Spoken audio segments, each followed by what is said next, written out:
کبھی ڈر نہیں لگتا موت سے آپ کو؟ جہاں جہاں آپ ہاتھ ڈالتے ہیں بڑوں بڑوں کے پر جل جاتے. زندگی کا کوئی سب سے بڑا ٹف، ویسے تو آپ نے بہت دفعہ موت کو قریب سے دیکھا ہوگا، کوئی ایسا لمحہ ہو جس میں آپ نے سوچا ہو یار بس آپ کلمہ پڑھ لیں اب تو شاید وقت رخصت آ پہنچے؟ کہ میں وہ آخری سرکل میں مجھے دکھا رہا ہے کہ میں لوگوں کو انگیج کرنے کی کوشش کر رہا ہوں کہ یار اچھا یار کوئی نہیں غلطی کرو بات تو کوشش کرو. اور میں کوشش کر رہا ہوں کہ میرے کیمرہ مین اور گاڑیاں، پھر بھی بھاگتی گاڑی کو بھی انہوں نے 3 فائر مارے. اچھا یہ آج کل جو طارق بشیر چیمہ والا بڑا معاملہ چل رہا ہے، اس کے بعد ماشاءاللہ آپ تو بڑے ڈٹے میں استقامت کے ساتھ، کوئی ایسا سکہ نہیں بنا، کوئی کرنسی ایسی نہیں بنی ڈالر پاؤنڈ میں جو اقرار کو خرید سکے؟ اچھا آج سے وہ 2 سال پہلے وہ جو مینار پاکستان والا واقعہ، اور وہ ابھی تک میمز میرا خیال ہے اب تو ہم سب لوگ انجوائے کرتے ہیں اس چیز کو، انجوائے کرتے وہ لیتے ہیں. اچھا پہلاج اگر آپ کا پیشن، آپ کا پروفیشن اپنانا چاہے؟ نہیں میں عمران بھائی اور میرا کوئی مقابلہ نہیں ہے، اللہ نے ان کو بہت عزت دی ہے.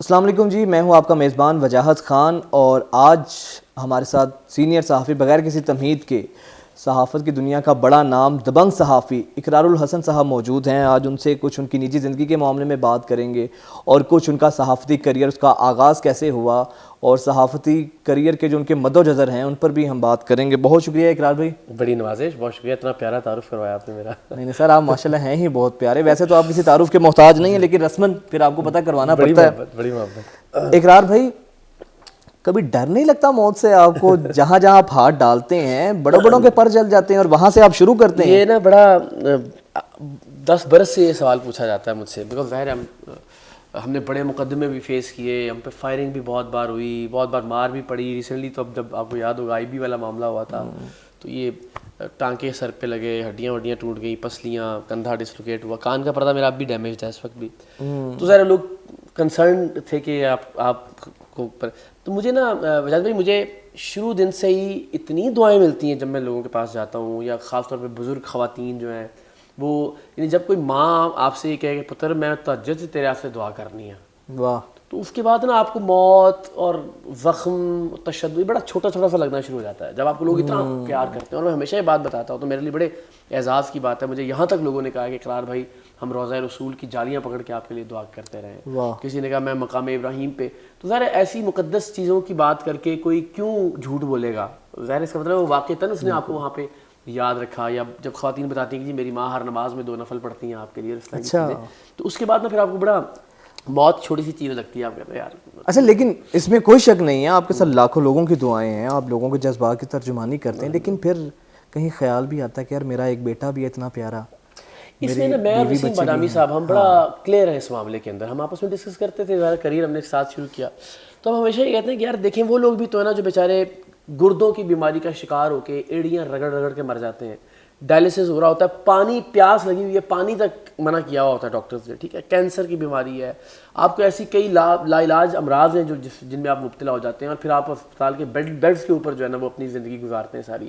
تو وائی ناٹ جانا تو آج ہے، مطلب یہ میں اگر یہ سوچتا ہوں کہ ہائے میرا چھوٹا سا بچہ ہے تو میں شاید اب سے کچھ دیر بعد باہر نکلوں، ہارٹ اٹیک، کوئی کار حادثہ، کوئی ایک کیسی موت کا تو کوئی بھی سبب بن سکتا ہے. تو وائی ناٹ آپ کی موت کسی ایسے طریقے یا کسی ایسے مقصد اور مشن کے راستے میں ہو کہ جس کو آپ کے جانے کے بعد بھی سیلیبریٹ کیا جائے کہ نہیں یار کچھ کرتے ہوئے انسان گیا نا دنیا سے.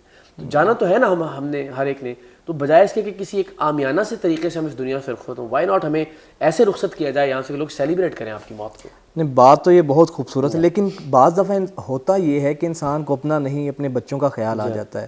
اور آپ نے جو بات کی وہ ٹھیک ہے اپنی جگہ ایک دلیل کے طور پہ، بٹ بچے اور بیوی جب آپ کے پاؤں کی بیڑیاں بن جائے، بچے تو کہتے ہوں گے، پہلاج تو کہتا ہوگا، یا آپ کی وائف بھابھی ہماری کہتی تو ہوں گی کہ بس کرو کیا تمہیں چاہیے، آپ کو کیا عادت ہو گئی ان کو بھی؟ اب تو ہوگی عادت نا، اب بلکہ کوئی شو میں کر کے آؤں اور گھر میں نارمل ہو سب کچھ تو ان کو لگتا ہے کہ کوئی کام ہی نہیں کر کے مزہ نہیں، جب تک کوئی 4-5 خرونڈا نہ لگی ہوں اور کوئی زخم نہ ہو کہیں پہ کسی نے، مطلب تو تب تک اب میری آپ دیکھیں نا ماں سے زیادہ حساس تو کوئی نہیں ہو سکتا اپنے بیٹے کی سیکیورٹی اور اس کی سیفٹی کے لیے.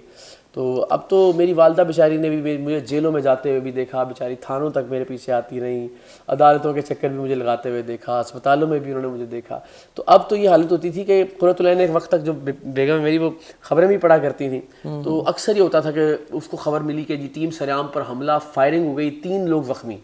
کتنا مشکل آپ سوچیں ایک بیوی کے لیے یہ وہی خبر پڑھنا کتنا مشکل ہے، جس کو کوئی پتہ نہیں کہ وہ جو 3 لوگ زخمی ہوئے ہیں یہ فائرنگ کے نتیجے میں کیا ہوا ہے. انیشیل جو رپورٹس آتی ہیں نا جیسے، تو اس میں بڑا کچھ سے انہوں نے برداشت کیا ہوا گھر والوں نے، تو اب ذرا اسٹرانگ ہو گئے وہ بھی، اب اسٹرانگ ہو گئے ان کو بھی. زندگی کا کچھ سب سے بڑا ٹف، ویسے تو آپ نے بہت دفعہ موت کو قریب سے دیکھا ہوگا، کوئی ایسا لمحہ ہو جس میں آپ نے سوچا ہو یار بس آپ کلمہ پڑھ لیں اب تو شاید وقت رخصت آ پہنچے؟ یہ بڑا کافی بار اس کا ذکر ہوا. ہم 2012 میں ایک ٹنڈو میر محمود ایک علاقہ ہے یہاں پہ سندھ میں، حیدرآباد میں، حیدرآباد شہر کے اندر ایک پورا علاقہ ہے جو رسول بخش پولیس جو تھے، رسول بخش ان کا نام تھا، معاف کیجیے گا، ان کا وہ ایریا تھا. اور وہاں پہ وہ بڑے سیاسی رہنما تھے وہاں. نہیں وہ رسول بخش پولیس نہیں، وہ وہاں پہ تال پر تھے. اچھا میرے غلطی سے میرے منہ سے نکل گیا. لیکن ان کا وہ منشیات کا، شراب کا، جسم فروشی کا، بردہ فروشی کا وہ بہت بڑا اڈا تھا پورا علاقہ.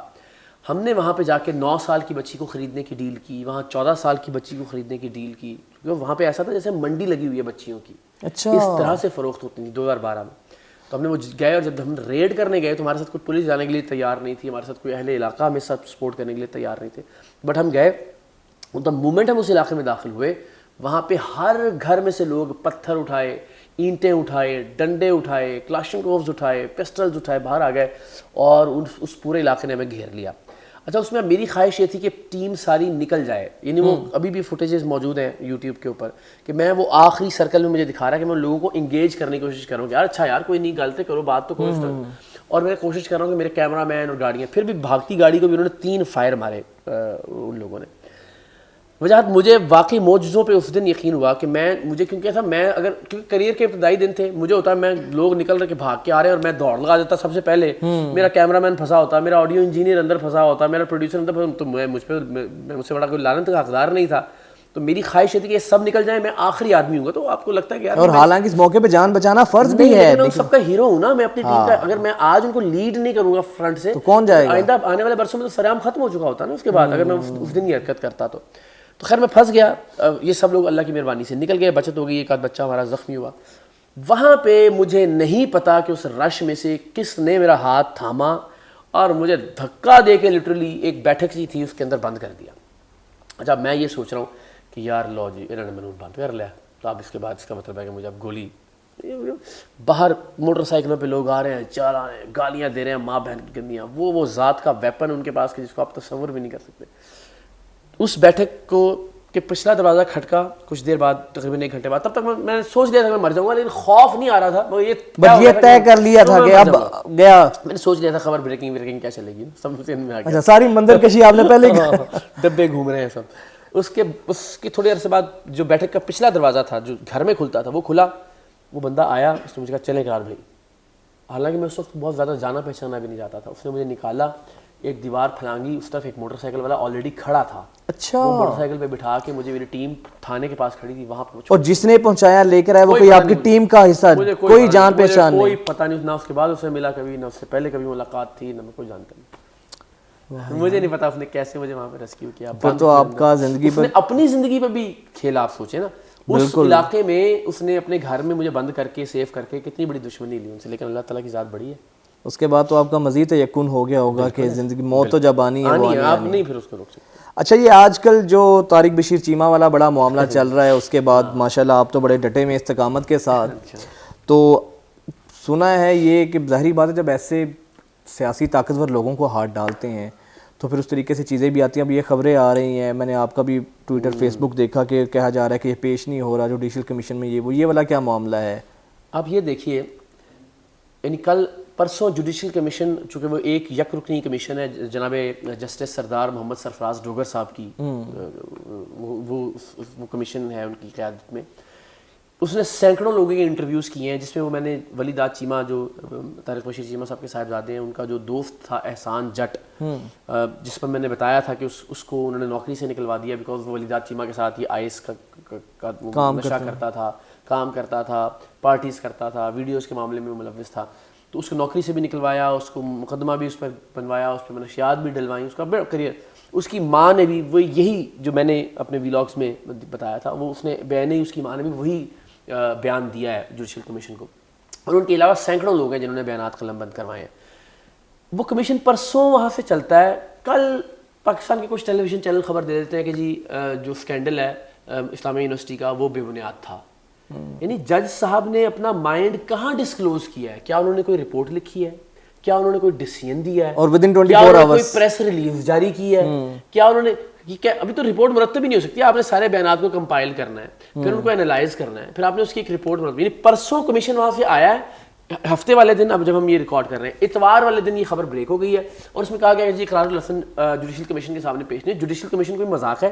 لودھرا کے ایک صحافی تھے, وہ پیش نہیں ہو رہے تھے, جنہوں نے کوئی نئے حقائق دیے تھے.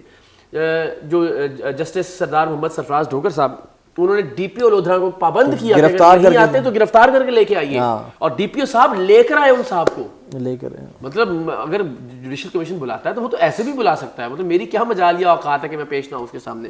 میں نے یہ اپنے ٹویٹر پہ بھی, میں آپ کے ریفرنس سے بھی کہتا ہوں, میری گردن اتار دیجیے گا, میرا سر حاضر ہے اگر یہ ثابت ہو جائے کہ مجھے کوئی میسیج موصول ہوا ہے, کوئی کال موصول ہوئی ہے, یا کسی طرح سے کسی ای میل کے ذریعے, کسی نوٹس کے ذریعے, کسی سمن کے ذریعے مجھے کال کیا گیا ہے اور میں نے اس کی ریسیونگ مجھے ریسیو ہوا ہے, تو میں مجرم ہوں. قوم جو یعنی کہ میڈیا کے ذریعے ساری کیمپین جھوٹ پر, بیٹیوں کی عزت اور عصمت کا معاملہ ہے. یعنی کوئی مذاق تو نہیں ہے کہ میں کہوں کہ بلایا تو یار میں نہیں جاتا. میں اس کے لیے میں کھڑا ہوں, میں نے اپنی جان کا رسک لیا ہے, میں نے دھمکیاں برداشت کی ہیں طارق بشیر چیمہ صاحب کی اور ان کے جو ارد گرد کے لوگ ہیں, قبر کی دیواروں تک پیچھا نہیں چھوڑیں گے.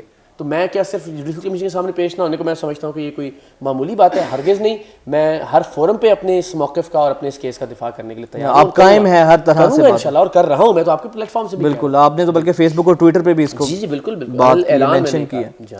اچھا, دھمکی زیادہ سے زیادہ اس میں کیا فیل, فون کر کے یہی دھمکی دی گئی کہ قبر تک پیچھا کریں گے آپ کو؟ براہ راست ان کی طرف سے نہیں, کچھ میرے جو ظاہری بات ہے براہ راست وہ کبھی کریں گے نہیں, براہ راست انہوں نے کام کیے ہیں, میرے خلاف تو نہیں کیے ہوئے, لیکن ہم نے چلائی. ان کی بہت ساری آڈیوز موجود ہیں. ویسے تو ذکر ہے ان کے بارے میں, بہت ساری آڈیوز ہیں جو مقامی صحافیوں کو فون کر کے گالیاں دے کے دھمکیاں دی گئی ہیں, ہم نے خود سنی. ان کا مزاج ایسا ہی ہے, تو وہ معاملہ نہیں ہے. لیکن بہت سارے لوگوں کے توسط سے یہ دھمکیاں موصول ہوئی کہ بھئی وہ طارق بشیر چیمہ قبر تک نہیں, قبر نہیں کندھا تک پیچھا نہیں چھڑتا. تو میں نے کہا اللہ مالک ہے. کوئی ایسا سکہ نہیں بنا, کوئی کرنسی ایسی نہیں بنی ڈالر پاؤنڈ میں جو اقرار کو خرید سکے یا دبا سکے؟ دیکھیں میں بڑا کمزور سا انسان ہوں, بس پروردگار دعا. لیکن آپ بھی ذاتی طور پر بھی, آپ میرے دوست بھی ہیں, بھائی بھی ہیں, آپ جانتے ہیں جو میری ایک انسان کی میکسیمم خواہشات ہو سکتی ہیں ہوگی. میں نے دنیا کا کون سا ملک ہے جہاں میں جانا چاہتا تھا میں نہیں گیا, کون سی کلاس ہے, وہ بزنس کلاس ہو, فرسٹ کلاس ہو, پرائیویٹ جیٹس ہوں جن میں ہم نے ٹریول نہیں کیا, کون سی گاڑیاں ہیں جن کو ہم نے ڈرائیو نہیں کیا, وہ لیمبورگینیز ہیں, وہ فراریز ہیں, دوستوں یاروں کے پاس ہیلی کاپٹرز کے اوپر. مطلب میری کوئی خواہش ایسی رہ نہیں گئی کہ جس کو اب میں کہوں کہ یار میں نے جزیرے خریدنے ہیں کسی ملک کے اندر, یا میرے پرائیویٹ اپنے جیٹ ہونے چاہیے. مطلب یہ تو پھر لا تعداد, پھر تو کوئی آپ کی لمٹ نہیں ہے نا. جو کسی ایک انسان کی لگژری کی خواہشات میکسیمم ہو سکتی ہیں, وہ میں نے انجوائے بھی کر لیں, وہ دیکھ بھی لیں, وہ اللہ نے عزت بھی دے دی, وہ پیار بھی مل گیا. میرا اولاد کے حوالے سے بھی اللہ تعالیٰ نے ہر خوشی دے دی کہ ایک اچھی, قابل, فرما بردار, سلجھی ہوئی اولاد. فیملی کے اعتبار سے بھی میرے سارے ڈیسیژنس پروردگار نے میرے حق میں ٹھیک ثابت کیے. تو مجھے اب کیا کرنا ہے؟ ہاں ہوس تو ختم نہیں ہو سکتی, اس کا تو کوئی اینڈ. اچھا, بے شمار کہ آپ کس طرح کے لوگ ہیں جنہیں اللہ نے بہت عزت دی ہے, لیکن اس کے باوجود بھی ہم چیزیں دیکھتے ہیں. آپ میں ہمیں وہ چیز نہیں دیکھیں, بلکہ یہ تو ہمارے دوست ہیں, تو اکثر ہم لوگوں کو بھی خدشہ ہوتا ہے کہ یار بس کر دے, کہاں کا ہاتھ ڈالتے رہتے ہیں. لیکن اللہ آپ کی حفاظت کرے. بٹ کیا وجہ ہے یار, ساری دنیا کمرشل کرتی ہے, کمرشل چیزیں کرتی ہیں, آپ کیوں اتنا اس میں کتراتے ہیں؟ کیا زیادہ مجھے آپ کو یاد ہوگا بہت ہی, جب میں نے 2012-13 کی بات ہے, مجھے ایک صرف کا کمرشل آفر ہوا, تو میں نے اس وقت, وہ شاید اس وقت فیس بک کا کوئی اسٹیٹس بھی موجود ہوگا, میں نے اس پہ لکھا بھی. پھر میں نے خود ہی سوچا, میں نے کہا یار دیکھیں, اس زمانے میں یہ ہوا تھا کہ ہم نے ایک ڈبے کے دودھ کے اوپر ایک بتایا تھا کہ جو دودھ ہے وہ کیسے اکٹھا ہوتا ہے, لوگ اس میں جو ہے نا وہ کیسے ملاوٹ کر رہے ہیں. جو بیکاز اس میں 6 ٹیسٹ ہوتے ہیں دودھ کے, کثافت کا, اس کے رنگ کا, اس کے ذائقے کا, اس کی چکنائی کا, اس طرح سے. تو وہ نا جال سازی کے ذریعے بناسپتی گھی ڈال کے کر کے اس کی چکنائی کا سب پورا کر رہے تھے. تھا وہ 2 نمبر, یعنی وہ خشک دودھ میں پانی, بناسپتی گھی, بال صفا پاؤڈر اور یوریا کھاد, یہ چیزیں ملا کے وہ دودھ بنا رہے تھے جو دودھ تھا نہیں ایکچوئل. تو ہم نے اس کو اسکینڈل کو بے نقاب کیا. تو اس زمانے میں نا بہت ساری مائیں مجھ سے پوچھتی تھیں کہ اقرار بھائی, جب بھی ملتی تھی ایئرپورٹ کے اوپر کہیں پہ بھی, کہ آپ بتائیں پھر ہم اپنے بچوں کو کون سا دودھ پلائیں, آپ کے خیال میں کون سا دودھ اچھا ہے. تو میں ان کو کہتا تھا کہ جی میں نے جو کیا تھا وہ یہ تھا, کیونکہ ہمیں برانڈوں کے نام نہیں لیے تھے کیونکہ برانڈ کا قصور نہیں تھا, وہ تو سپلائرز کا قصور تھا. تو مجھ میں مجھے لگتا ہے بڑی ذمہ داری عائد ہوگی ہے یار, کہ میں اگر ایک ماں کو کہوں گا کہ نہیں یہ دودھ پلاؤ تو وہ پلائے گی, میں کہوں گا یہ دودھ نہیں پلاؤ وہ نہیں پلائے گی, کیونکہ اقرار بھائی نے پروگرام کیا ہوا اس کے اوپر. تو مجھے لگتا تھا یار یہ میری کتنی بڑی ذمہ داری ہے اور کریڈیبلٹی ہے. اور جب مجھے وہ صرف نے آفر کیا تو میں نے کہا یار میں صرف اٹھا کے کہوں گا کہ یار میں اپنی کریڈیبلٹی بیچ دوں گا, تو لوگ کہیں یار اقرار کہہ رہا تو یار یہ اچھا ہوگا شاید نا, مطلب اس زمانے میں اتنا پیار کرتے, اور اگر وہ اچھا نہ ہو تو پھر نہ ہوا, یا پھر بھی مطلب اگر اچھا ہو بھی تو میں اپنے کریڈیبلٹی کے پیسے لے رہا ہوں اس کے عوض, یہ تو بڑی میرے کا عجیب سی بات ہے. تو مجھے نا وہ سمجھ میں نہیں آتا تھا کہ میں کوئی ڈبہ اٹھا کے کہوں کہ ہاں میں یہ تو بناسپتی گھی جعلی دکھاتا رہا ہوں, یہ بناسپتی گھی بہت اچھا ہے. تو مجھے وہ بہت اس میں لگتا تھا, اور وہ تب سے ابھی تک یہ چیزیں چل رہی ہیں. میں کبھی کوئی کمرشل بڑے بڑے پیسے بھی آفرز ہوئے ہوں گے. جی جی, مطلب آخری آفر مجھے آج سے 4 سال پہلے, اس کے بعد پھر لوگوں نے کہا نہیں یہ نہیں کرتا, مجھے 25 ملین کی آفر تھی, جو آفر ان کی طرف سے تھی, یعنی ان کا ابھی یعنی کہ اس پہ ہو سکتی تھی, نیگوشیٹ ہو سکتی. انڈونیشیا جانا تھا ہمیں, نیدرلینڈ جانا تھا, سعودی عرب جانا تھا, اور پاکستان ان کے پلانٹس کو وزٹ کرنا تھا. اس پہ 2.5 منٹ کا ایک ڈیجیٹل ویڈیو بننی تھی. تو یہ اس طرح کی آفر پروگرام پہ ہمیں آن ایئر 1 کروڑ روپے کی آفر جو ہے نا وہ ہم نے اس کی خفیہ ریکارڈنگز کر کے آن ایئر کی ہوئی ہیں, کہ جب سامنے بیٹھ کے کہہ رہے ہیں یار اتنے پیسے لے لیں, ہم نہیں کریں نہیں, وہ تو آن ریکارڈ موجود ہیں وہ آفرز جو ہم نے آن ایئر کی ہیں اپنے پروگرامز کے اندر. آپ نہیں کی پھر بھی ظاہر ہم نے آن ایئر کیا تو اس کا مطلب ہم نے نہیں لیا نا. اچھا, یہ کہنے کو تو بڑی معمولی بات ہوتی ہے, جب کوئی چیز تھوڑے سے بھی پیسے سامنے ہو تو ایک دفعہ بندے بڑے سے بڑے ایمان والے کا ایمان ڈول جاتا ہے. اچھا یہ بتائیں اقرار بھائی, اب کوئی ایسا کوئی ریگریٹ ہو, ایسا کوئی ایسے پروگرام میں کوئی ایسا ریگریٹ ہو جو آپ سمجھتے ہیں یار یہ چیز نہ ہونی چاہیے تھی؟ پروفیشنل لائف ہے, انسان خطاؤں کا پتلا بھی ہے, ایسا اس میں تو کوئی دو رائے نہیں ہے, ہم سے ہوتی ہیں, بڑے بڑے لوگوں سے ہوتی ہیں, اللہ کہ آپ انسان نہ ہوں یا اشرف المخلوقات نہ ہوں. بجائے آپ اندازہ کریں, مجھے لگتا ہے پاکستان میں سب سے زیادہ معافی کسی آدمی نے مانگی ہے نا, اگر اقرار الحسن نے, میں نے ہر معاملے پہ جہاں مجھے لگا میں غلط ہوں, میں نے ویڈیو بنا کے ٹویٹ کر کے ٹویٹ ڈیلیٹ کر کے پوسٹیں, میں نے ہر جگہ, میں نے کبھی اس بات میں کوئی مجھے لگتا ہے اس ملک کے اندر معافی کو تسلیم کرنے کے کلچر کو پروان چڑھانے کی ضرورت ہے. ہم یہ کرتے ہیں کہ جو معافی مانگتا ہے ہم یا اس کو کہتے ہیں یہ بزدل ہے, یا کہتے ہیں یار ڈر گیا, یا انا کا مسئلہ بنا لیتے ہیں, ہم اس کو ایگو کا مسئلہ بناتے ہیں, ہم وہ کہتے ہیں نا پھونکے مار مار کے چڑھانے والے بہت سارے لوگ ہوتے ہیں. معافی مانگنے سے زیادہ بہادری کوئی نہیں ہے, خدا کی قسم کسی اور چیز کے اندر نہیں. بہت جگرا ہونا چاہیے آپ کو کسی بات کو تسلیم کرنا, اپنی بڑے ضعف کی یہ آپ کی بہت جگرا چاہیے اس کے لیے. تو مجھے میں ابھی فوراً میں نے بہت غلطیاں کی ہوں گی, بڑے ریگریٹس ہوں گے, اس میں کوئی شک نہیں, لیکن مثال کے طور پہ میں نے ایک پروگرام کے دوران, ریکارڈنگ کے دوران ایک شخص کو تھپڑ مارا تھا. اچھا, اس میں بھی اس کی وجہ تھی, وہ ایک 12 سال کی بچی کو ریپ کرتا تھا, اس کو بلیک میل کرتا تھا, اس کے ہاتھ باندھ کے اس کو ریپ کرنے کی ویڈیوز ہمارے پاس موجود تھیں. اور جب ہم نے اس کو پکڑا تو اس نے کہا کہ وہ بچی اپنی وہ USB ڈھونڈ رہی تھی اس کی گاڑی میں, کہنے لگا میرے پیسے چوری کر رہی ہے 1.5 لاکھ روپیہ. میں نے کہا کتنا بے غیرت, مطلب سوری فار مائی ورڈ. تو مجھے وہ ایک, بٹ اسٹل مجھے لگتا ہے کہ میرا ہاتھ نہیں اٹھنا چاہیے, ہیٹ آف دی مومنٹ, لیکن ہو جاتا ہے یہ. ہاں, میں نے مطلب اس کی وجہ جواز, اس کی ریزن یہ ہے, لیکن اس کا جواز کوئی نہیں ہے. تو وہ تھپڑ مارنے کے بعد نا, اب آپ یقین کریں, میں نا کوئی بھی انٹرویو کرتے ہوئے, کوئی بھی بات کرتے ہوئے, کوئی بھی پوسٹ کرتے ہوئے, میں نا سمجھتا ہوں کہ کسی پہ تشدد کرنے کی میں مذمت کرتے ہوئے بھی نا مجھے شرمندگی ہوتی ہے کہ یار میری اتھارٹی نہیں رہی اب اس کے اوپر بات کرنے کی, کہ اب میں کسی کے ہاتھ اٹھانے پہ میں کیا اس کی مذمت کروں, یہ کام تو میں خود بھی کر چکا ہوں. تو وہ اس طرح کی چیزیں ہیں جو مجھے لگتا ہے کبھی کبھی میں انسان. اچھا, آج سے وہ 2 سال پہلے وہ جو مینار پاکستان والا واقعہ, اور وہ ابھی تک میمز, میرا خیال ہے اب تو ہم سب لوگ انجوائے کرتے ہیں اس چیز کو, انجوائے کرتے ہیں, وہ لیتے ہیں. اب وہ میم سامنے آتی ہے تو کیسا, میں نے بڑی پوسٹ کی ہیں ابھی, بہت ساری پوسٹ خود پوسٹ کرتے رہتے ہیں, خود پوسٹ کرتا ہوں. اور میرا خیال ہے خود کے اوپر یہ بات, وہ قومیں جو اپنے اوپر ہنسنا سیکھ جاتی ہیں نا, وہ اپنے اوپر تنقید کرنا بھی سیکھ جاتی ہیں, وہ اپنے اوپر تنقید کرنا سیکھ جاتی ہیں, وہ اپنی خامیوں کو صحیح کرنا سیکھ جاتی ہیں, تسلیم کرنا سیکھ جاتی ہیں. ہمارا پرابلم یہ ہے نا, آپ دیکھیں نا, یہ اسلامیہ یونیورسٹی اسکینڈل کی مثال ہی لے لیں کہ جناب یہ اسکینڈل فراڈ تھا, یہ اسکینڈل جھوٹ تھا. اب آپ نے وہ گند کارپیٹ کے نیچے چھپا تو دیا ہے, لیکن وہ بدبو اٹھتی رہے گی, وہ اتنا تعفن زدہ کر دے گی نا آپ کے ماحول کو کہ آپ کے پاس آئندہ اپنی نسلوں کو, اپنی بیٹیوں کو, اپنی بچیوں کو محفوظ تعلیم دینے کا کوئی راستہ نہیں بچے گا. کیونکہ اس وقت آپ نے کہا نہیں جی پاکستان بدنام ہو جائے گا, نہیں جی اسلامی یونیورسٹی کی بچیوں کی عزت کا معاملہ ہے. بھائی ان کی عزت کے لیے آواز بلند, عزت کے لیے آواز بلند. ورنہ اب دیکھیے کل وہ اسکینڈل ہوا ہے کراچی میں, ایک اسکینڈل سامنے آ گیا جس میں 100 کے قریب ویڈیوز میرے فون میں موجود ہیں, ہم ڈسکس بھی کر رہے تھے. تو یہ ویری انفارچونیٹ کہ ہم نے اپنی برائیوں اور خامیوں کو نا چھپانا شروع کر دیا. اقرار بھائی, بڑے قریب سے آپ نے پاکستان کو دیکھا اس لحاظ سے کہ بڑے بڑے طاقتوروں کے رویے بھی دیکھے ہیں, ان لوگوں کے آپ نے پروگرام بھی کیے ہیں.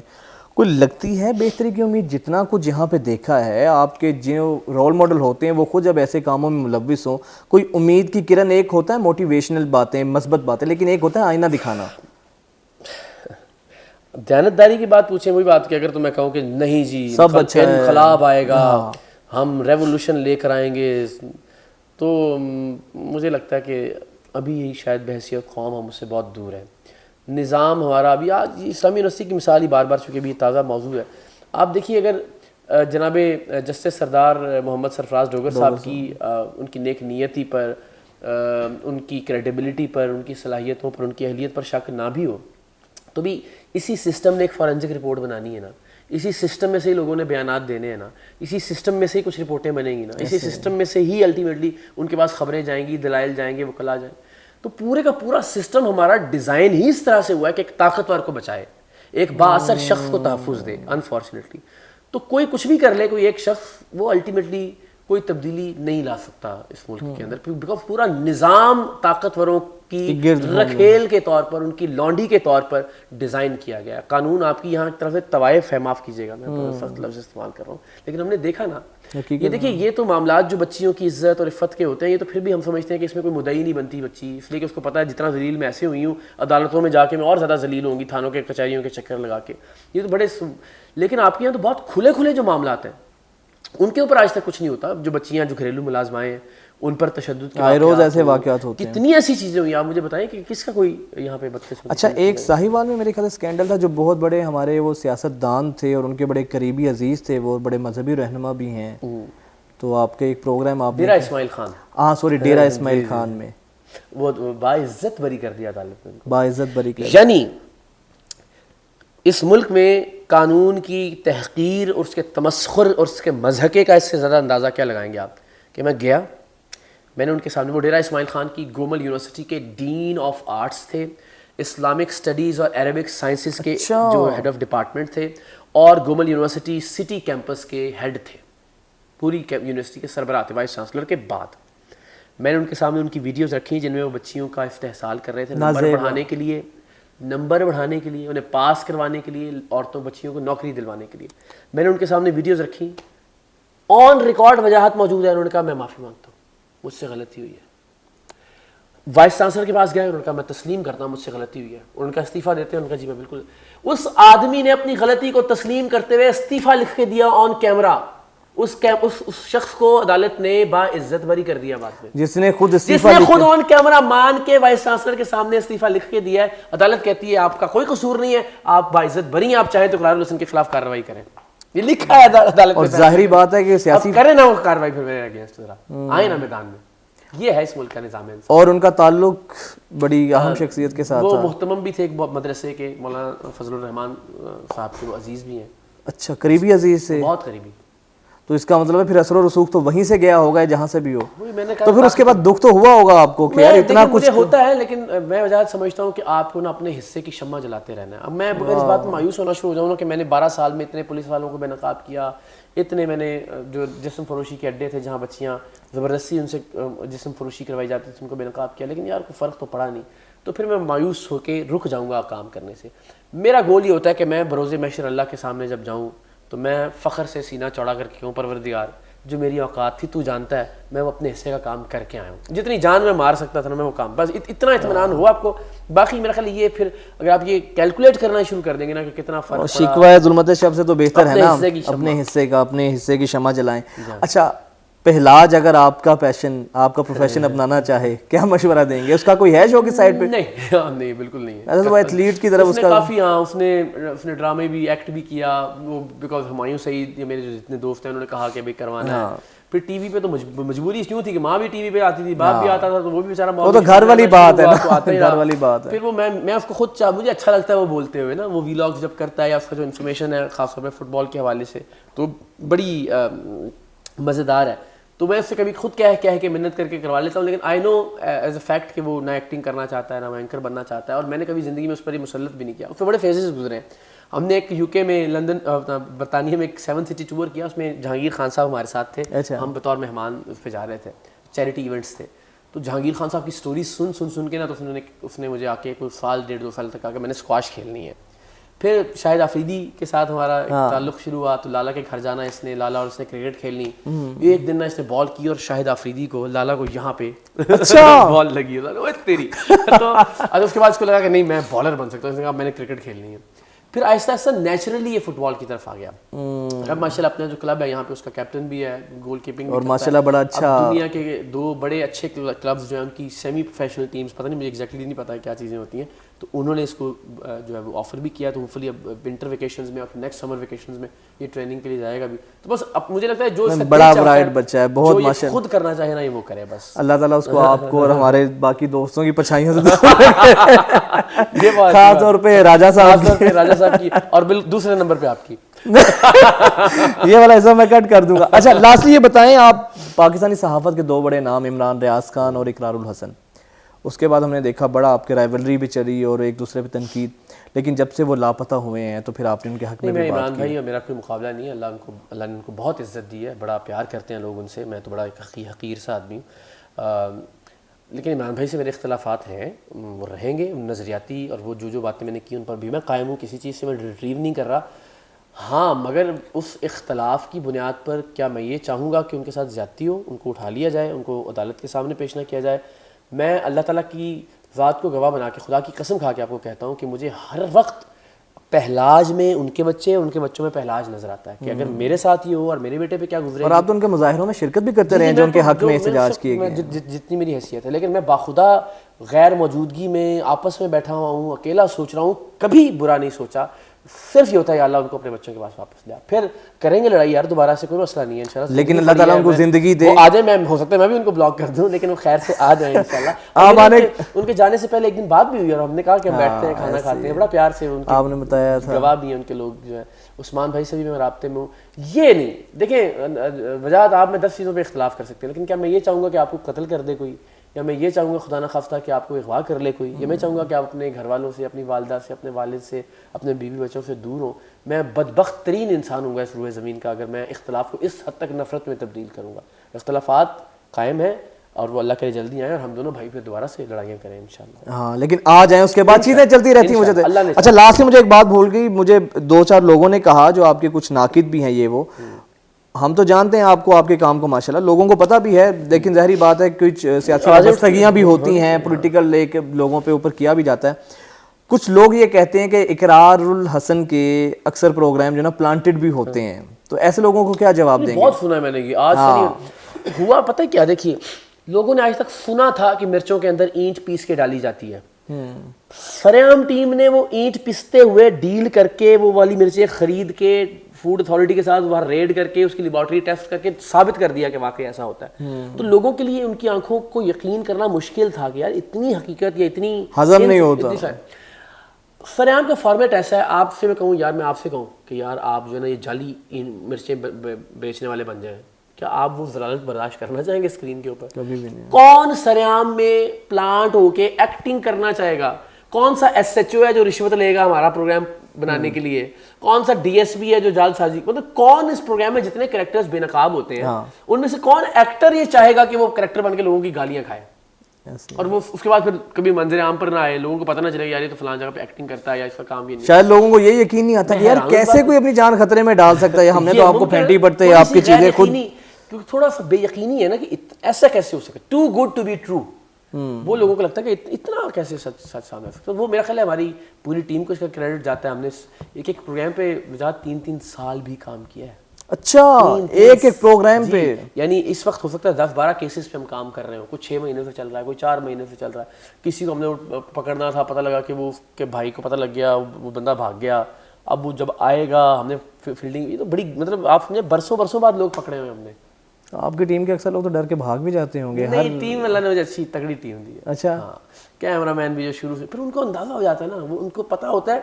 اور وہی بات ہے کہ آپ نے بائی ایگزامپل لیڈ کرنا ہوتا ہے نا. اگر آپ کو پتہ ہے کہ یار کرپٹ نہیں ہے بندہ اپنے سٹانس پہ سچا ہے, کھرا ہے, ہمیں پروٹیکٹ کرتا ہے ہر جگہ, بھاگنے والا نہیں, خود سامنے پہلے کھڑا ہوتا ہے, تو پھر ٹیم بھی دلیر ہوتی ہے. اقرار بھائی اللہ تعالیٰ آپ کی حفاظت کرے, آپ کے بھی اس ملک کو بڑی ضرورت ہے. نہیں انشاءاللہ آپ دعا کرنے والے ہیں, اسی طرح آپ اپنے کام کو کرتے رہیں اور اللہ تعالیٰ آپ کو کامیاب کرے. بہت شکریہ. اقرار الحسن صاحب کی گفتگو آپ نے سنی. انشاءاللہ اگلے پوڈ کاسٹ میں آپ سے ملاقات ہوگی. اجازت دیجیے, اللہ حافظ.